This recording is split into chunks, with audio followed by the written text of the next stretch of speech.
Right. Good morning, everyone. Good morning. Welcome to August 6th pre-market session. Good morning. Awesome. Let's get started. Let's take a look at the market, the news, the events, and take a look at a couple of individual plays for the day.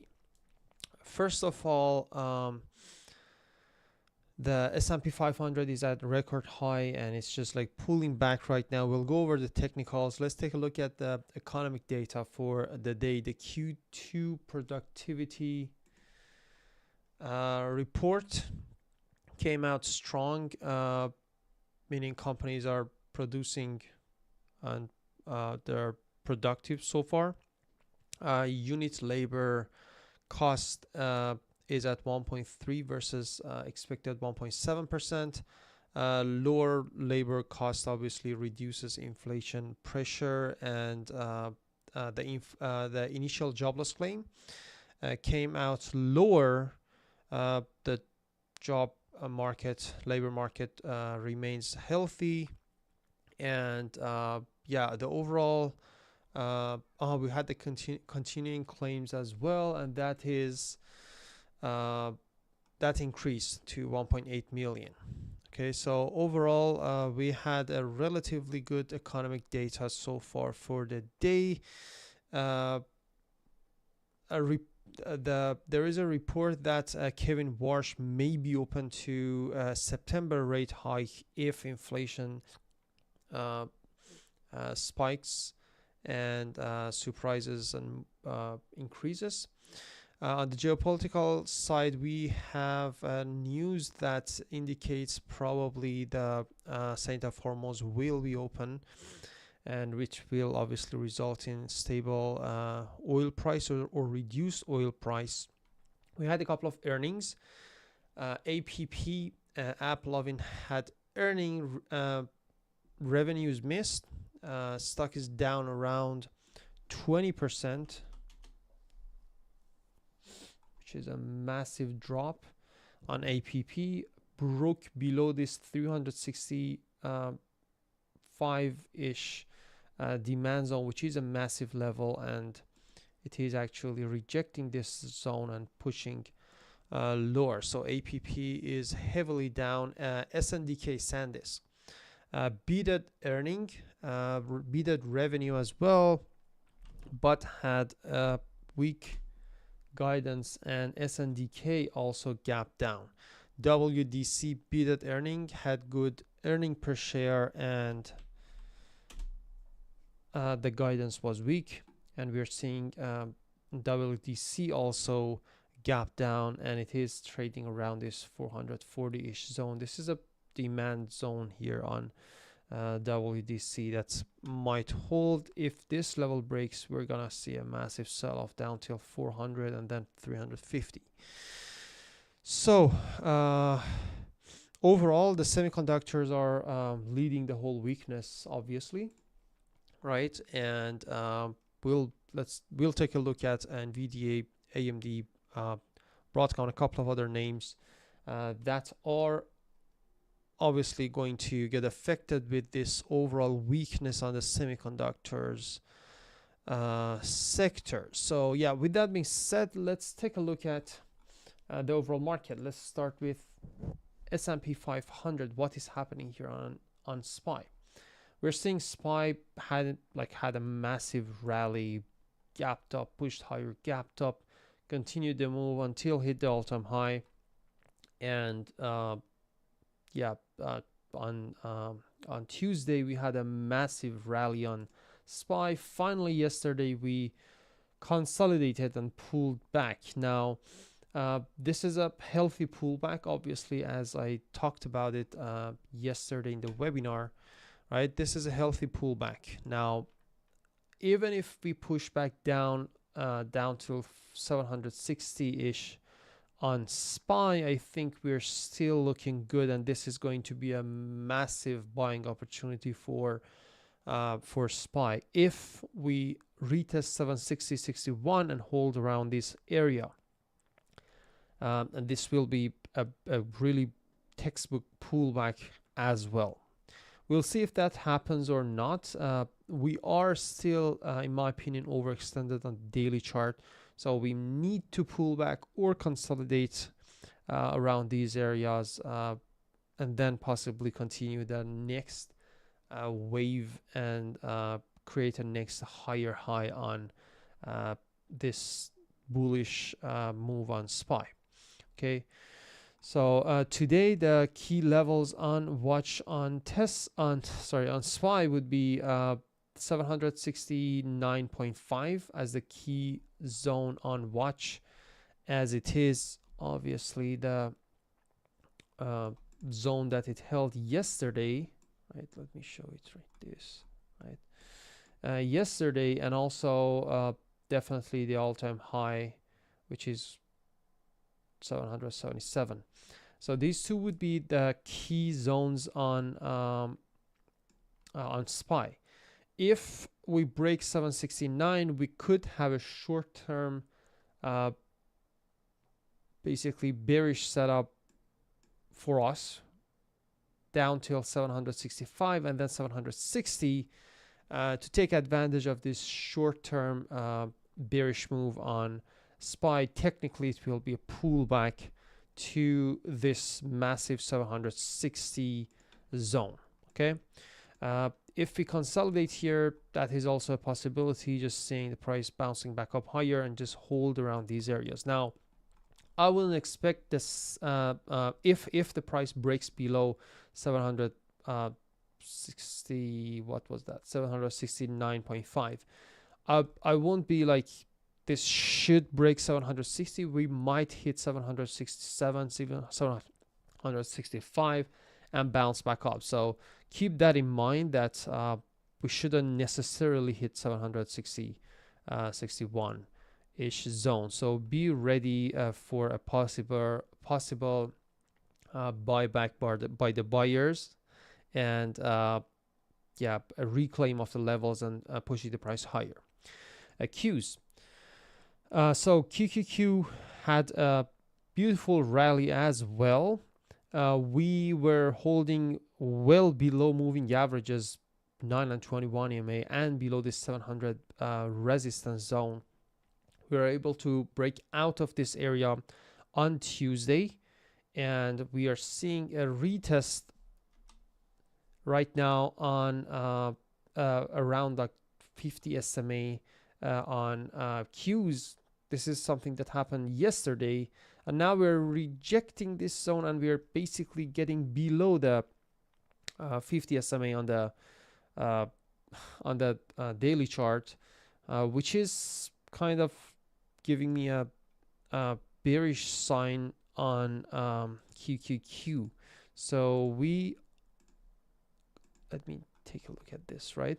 So I was expecting Qs to at least hold this 715 zone where we have the 50 SMA. We broke out of this important level. We could have retested and held. We didn't hold. This didn't happen. In the pre-market, we're seeing that sellers are able to push the price below 715 and holding around 710, 711. So that is relatively bearish and showcases the weakness here on Qs. Now, if this 715 gets retested and rejected, I think Qs would be another interesting setup for trading to the downside, and possibly retest 700 zone as the next key demand zone on Qs. Okay, so we'll see if that will happen or not. If we reclaim above 715 and push higher and hold above this level, this could be a good basically breakout, a consolidation, and then continuation on Qs. So take a look at this 715 area. Now keep that in mind. Once we get below 708, we have a gap to fill down till 700 on QQQ. SMH. SMH rejected 580 level yesterday. Yes, we were holding above the daily moving averages, but technically we rejected a 584, 585 level, and so far we are creating this bear flag on SMH right now, and with the weakness that we saw in the couple of names that reported earning, like SNDK, WTC, right? There is a possibility of seeing a rejection and a sell-off here on SMH. Now, the first important level, we are trading around this 566 in the pre-market. The important level would be 556-ish zone, right? This is going to be a very important zone. Now, obviously, if we break down below 565, we can push down till 555, but this is going to be the important level on watch. If this level breaks, we can go down to 535-ish on SMH, and that would be our next major demand zone. The key resistance area would be around 585 on SMH. Let's take a look at a couple of individual tickers. Apple is clearly consolidating here after this gap down. It's consolidating. It rejected 312.13 for like 4 days, and now we're holding right at this level today. So the first thing I'll be watching would be a rejection around this zone. So the key zone would be 314 till 316.17 on Apple. If we see a rejection, we could trade a reversal setup on Apple down till 300. If we break out of 316.17 and hold above this level, confirming the buyers are strong enough to control the zone, that could be a good gap setup on Apple, because we have a massive gap all the way up till 330. Tesla is looking very interesting. I'm interested in seeing if Tesla can continue this weakness. Tesla had a massive drop post earning, sold off, hit 300, retested 330. I talked about this setup for like the last week or so, and this is happening. We retested, rejected, now we're selling off. I'm definitely watching Tesla below pre-market low, and especially below this 316 zone, to see a breakdown and trade this setup down till 305 and 300 possibly. This is a beautiful breakout, a retest, and then rejection and continuation to downside. NVIDIA looks pretty strong so far. I like how NVIDIA is relatively strong. However, it is really overextended in my opinion. After this massive rally, we need to pull back. Ideally, a pullback down till 214 and hold. That would be the ideal scenario. The resistance zones right now would be the 223, 224 on NVIDIA, and the demand zone, the main demand zone, I would be watching 214. I wouldn't consider 218, 216 as the main demand areas, meaning that if it breaks, I will go short and try to trade it to the downside. But you can, if you want, 218 down till, yeah, please mute yourself, guys. 218 down till 214 could be a setup. Let's take a look at Google very fast. And Google had this beautiful pullback down to 50 SMA. As you're seeing, this was a massive, relatively massive drop on Google, but it's so far holding 357, 360-ish area. This zone is going to be a very important level. If it keeps holding and Google reclaim above 366, 67, we could go for a retest of 380 on Google, right? Now, if this level breaks, technically, I would like to consider this whole area as a, right? If this level breaks and we reclaim, we hit 350, that is also a possibility of seeing a bounce here. But if this whole zone break down, we're gonna see a massive sell-off probably. AMD had earning, and it is basically looking pretty weak so far. Post earning, the below 470 and especially below 456, definitely on watch for a retest of 430. The resistance zone would be 507, 508 on AMD. Intel is trading inside days, so among all of these days, I'm not really that interested in trading Intel. It's still rejecting the resistance zone, so a possibility of sell-off could be there, in case Intel breaks down below this triangle that it formed, right? In case of breakdown below 94.95, definitely Intel would be interesting to watch the downside. Meta rejected 603-ish zone, and it is holding right in between, so the main demand zone would be around this 560, 575, 580-ish zone, and the resistance would be 603. I'm not really interested in trading Meta. MU rejected the moving averages and is selling off, so very similar price action. Here we're seeing the similar price action like Intel. So in case of breakdown below this zone, especially below 820, definitely on watch. Microsoft super strong, and it is trying to reclaim above this level again. It's failed for 2 days and it is really overextended, so hopefully we will need to see some sort of pullback down to 470 on Microsoft, but it keeps breaking out. Definitely the whole 490, 500 resistance zone on watch. The main demand zone, in my opinion, would be the whole 470, 469 on Microsoft.